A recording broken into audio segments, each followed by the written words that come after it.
Hello and welcome to the Storybook Shed. I'm Naomi and I'm going to be reading Home by Another Way, a Christmas story by Barbara Brown Taylor, illustrated by Melanie Cataldo. So, snuggle up, cuddle in and get ready to listen. Once upon a time, there were 3 very wise men who were all sitting in their own countries, minding their own business, when a bright star lodged in their right eye of each of them. The star was so bright that none of them could tell whether it was burning in the sky or in their own imaginations. But they were wise enough to know that it didn't matter all that much. The point was, something beyond them was calling them, and it was a tug that they'd been waiting for all their lives. Each in his own country had tried books and tried magic and tried astrology. One had lived on nothing but dried herbs and boiled water. Another had spent his entire fortune learning how to read and write in an ancient language. The third had learnt how to walk on hot coals, though it did nothing for him beyond the great sense of relief he felt at the end. Despite their best efforts, all 3 of them still felt that something was missing. They were all glad for a reason to get out of town, which was clearly where the star was calling them. Out, away from everything they knew how to manage and survive. Out from under the reputations they had built for themselves, the high expectations, the disappointing returns. And so they set out, one by one, each believing that he was the only one with a star in his eye, until they all ran into one another on the road to Jerusalem. From a distance, each thought that the other to be a mirage at first, a twinkling reflection made of vapour and heat. But as they drew near to one another, they saw the star they had in common, like a tattoo or a secret handshake, something that made them brothers before they even spoke. They all believed that the star was leading them to Jerusalem. This made perfect sense because they had every reason to believe they were on the way to meet a king. They had no trouble gaining entrance to the palace. They looked rich, and that was enough to get them a royal audience. But the king they met was something of a disappointment. He was lumpy and rumpled, and he had terrible breath. His skin looked funny, a funny orange colour, and sickly, as if bile had gotten the best of him. The guards on the other side of him shook in fear of their king, so much that their spears rattled against their shields. Without even comparing notes, the wise men knew he was not the person they were looking for. "Do you know any other kings in the general area?" they asked him. He'd been picking at his fingernails until then, letting them know how bored he was. But their question got his attention. He looked right at them for the first time. That was when he saw the star in each of their eyes. His own eyes grew perfectly round, like the eyes of a snake. The king asked the wise men if they would please excuse him for a moment. Then he stepped into his private chapel to confer with his clergy.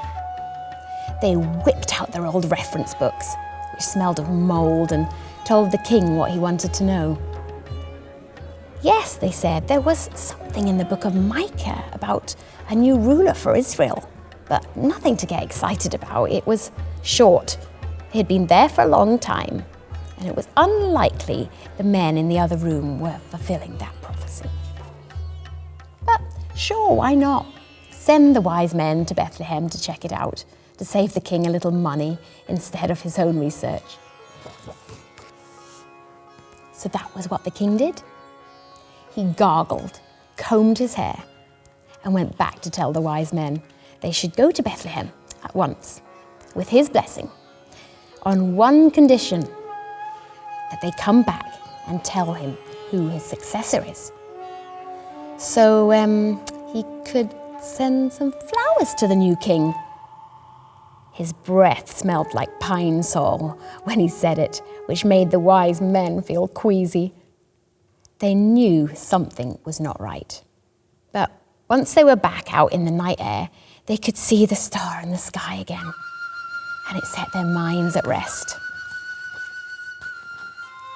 They followed it right to a doorway of a one-roomed house in Bethlehem. It was a perfectly nice place, modest, but well-built, though not the kind of place where they'd expected to find a king. A dog was sniffing the wood pile under the eaves in the hopes of a mouse. Someone was practicing the lute next door, going over and over the same notes, again and again. The smell of dinner was still in the air.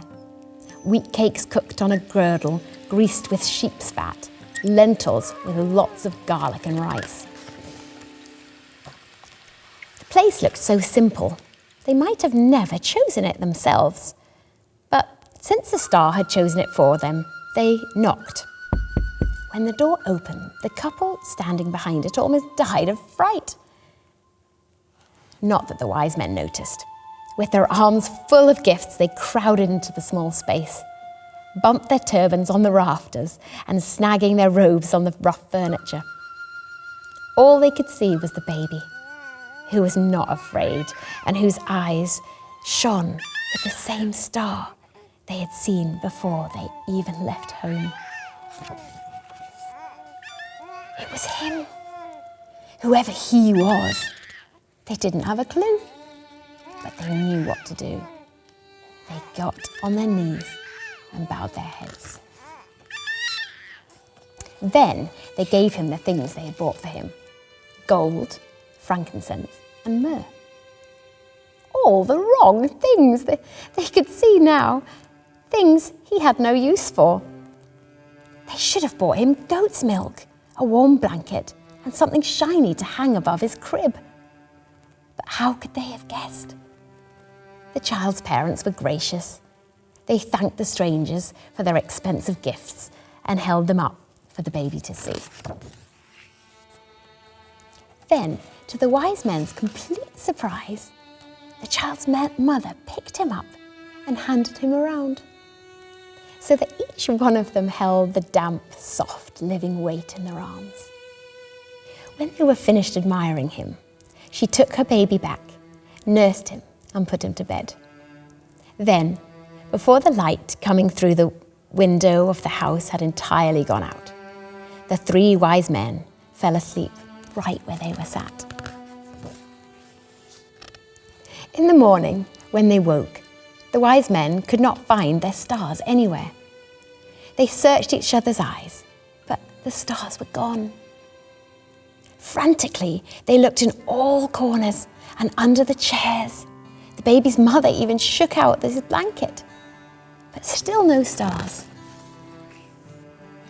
Soon the wise men calmed down and said, "Never mind, we do not need them anymore." They had found what they were looking for, something they couldn't lose. As much as they hated to, they added they'd better be on their way. They would not be going back through Jerusalem, they said. All three of them had woken from the same identical dream, warning them to steer clear of the city. If anyone in Jerusalem knew anything at all, they would be here instead of there. Besides, none of the wise men's old maps worked anymore. They would have to find a new way home. So the wise men picked up their packs, which were lighter than before. Then they lined up in front of the baby to thank him for the gifts he had given them.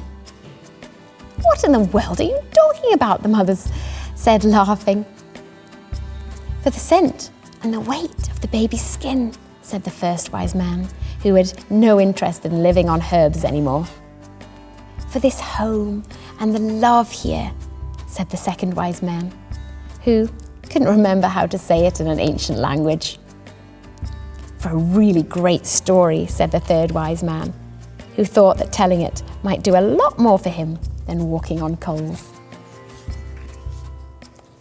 Then the wise men walked outside, stretched, kissed the baby goodbye, and went home by another way. Thank you for joining us in the Storybook Shed. Come back again and join us for another story next time. Bye.